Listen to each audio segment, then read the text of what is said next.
Hiya, I'm Kelly. I'm a counsellor and I host a podcast, and I work with people who've been through the ringer. Today I want to talk about something that comes up again and again in my counselling work. It's the word difficult. Have you ever been labelled that? It might be in work, in your relationships, online, or even in your own family. Were you cancelled, bullied or harassed?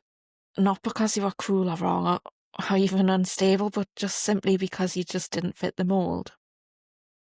But let's talk about what difficult really means and why it's so often code for different, especially when you're a woman who won't stay silent. And this is the thing, like, diversity is like the buzzword at the minute, but they don't like diversity of thought, do they? You can see that on LinkedIn all the time. So difficult is one of those words that might sound a bit mild, but it can be really devastating because it's the whisper behind your back at work when you raise a concern, or it's the reason given when your contract isn't renewed. It's the excuse people use when they want to punish you for not complying. I've sat with clients, thoughtful, compassionate, intelligent women who've been called difficult for things like saying no to extra unpaid work, speaking out when a colleague behaved inappropriately, or asking why gender ideology is being pushed in safeguarding training. Difficult isn't a diagnosis, it's a dismissal. Often the people labelled difficult are the ones who see things clearly. They're the ones questioning the people in power. They don't just follow the crowd, and they don't let injustice slide, especially when it comes to women's rights, safeguarding or truth-telling. In a world that's obsessed with conformity, especially in corporate or institutional settings, the difference is often seen as a threat. And instead of engaging with what you're saying, people try to manage you or silence you. And that might look like being excluded from meetings, sudden performance reviews, being accused of being aggressive when really you just had some boundaries. In online spaces, it can mean being cancelled, mobbed or called names just for stating biological reality. Sometimes harassment's framed as feedback.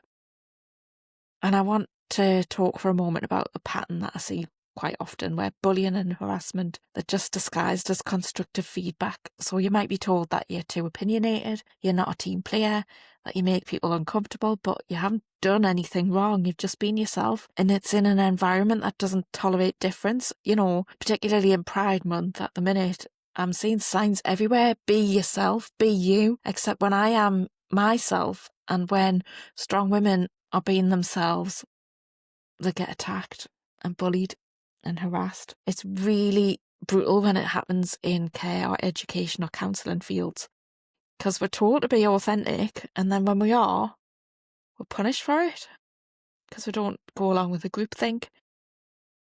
That's not just painful, it's gaslighting, and it can leave you questioning your own reality. Being called difficult repeatedly chips away at you, and you might start to internalise it. And you might wonder, am I just too much? Maybe I should just shut up.